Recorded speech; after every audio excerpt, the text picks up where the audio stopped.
கண்கள் தீட்டும் காதல் என்பது அது கண்ணில் நீரை வரவழைப்பது.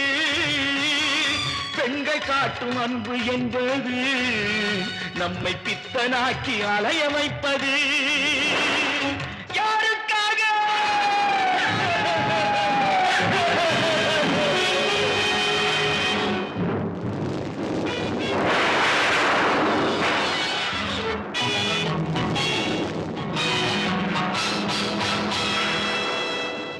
எங்கிருந்து சொந்தம் வந்தது, இன்று எங்கிருந்து நஞ்சு வந்தது.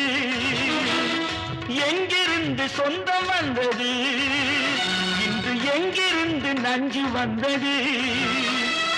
அங்கிருந்து ஆட்டுகின்றவள் இனம் ஆடுகின்ற நாட